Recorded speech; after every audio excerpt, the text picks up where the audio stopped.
I have good news about the state of America's protests. They are officially over. According to these two news stories by USA Today and Yahoo News, America has moved on from protesting, rioting, and Black Lives Matters and moved back to the story of 2020, blaming President Trump for every case of coronavirus and every death of coronavirus, and how the response to the coronavirus is being handled. We have these two stories dated June 15th by Yahoo News and June 16th dated by USA Today. Let's start with the USA Today piece because it's the most factual. The headline is actually fake news.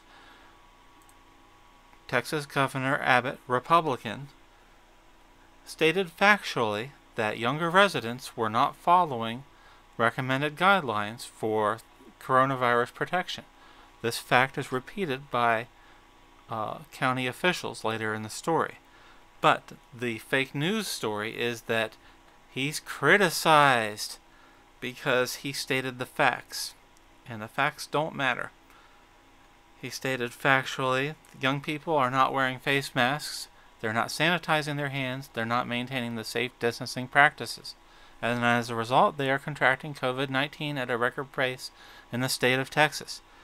This is confirmed by a quote from San Antonio health officials. Majority of the new coronavirus cases are people in their 20s. So what is the purpose of this story? The purpose of this story is to boost the local Democrat candidate who says the governor is very Trumpian. That is the story. Coronavirus is not the story. Attacking President Trump is the story. The purpose of this reporting is to help Joe Biden in the November election. We then switch to probably the worst example of journalistic malpractice I've seen this year, which is really saying something. This is from Yahoo News. Alexander Nazarin, national correspondent for Yahoo News. He takes a tiny news story that says 17 people contracted coronavirus in West Virginia churches. He turns this local news story into a long attack on President Trump. He's really trying for the CNN Jim Acosta Award of attacking President Trump.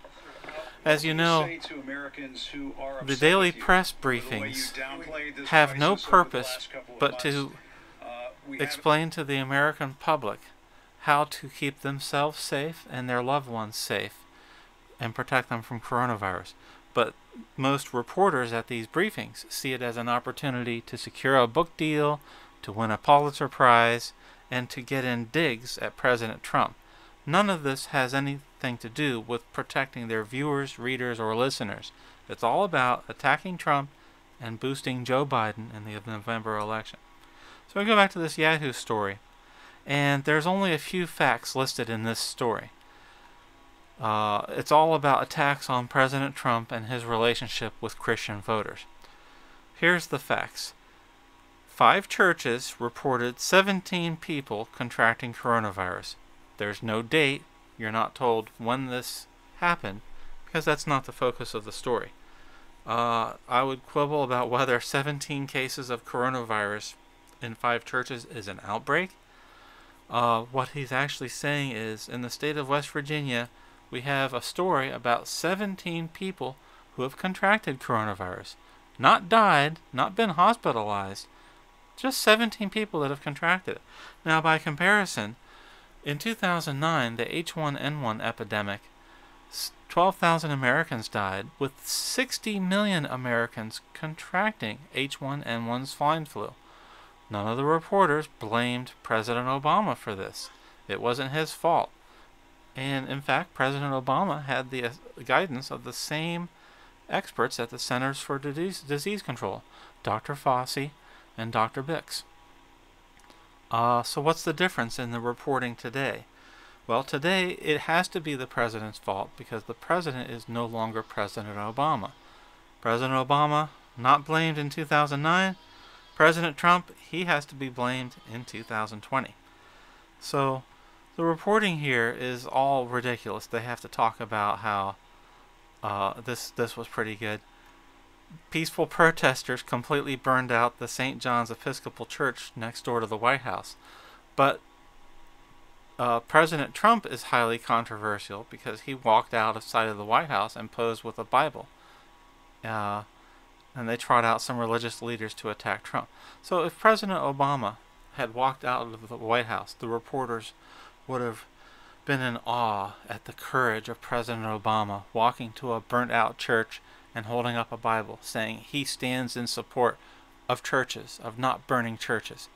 But when it's President Trump, not being in favor of burning churches becomes highly controversial. And it has to backfire, because Trump can never be given credit for standing with Christians and churches. And I really love how this Yahoo News reporter is careful to say the people who burned out that church are peaceful protesters. I guess the church just magically exploded into flames. So when you look at these two news stories, this is the national news story for 2020. Blame Trump for everything, attack him from 360 degrees, and this way you can put Joe Biden into office to fix everything. And while you're at it, replace any Republican who's in office, because they are all to blame for anything to do with coronavirus, and you'll never see reporting blaming a single Democrat for a single coronavirus case or death.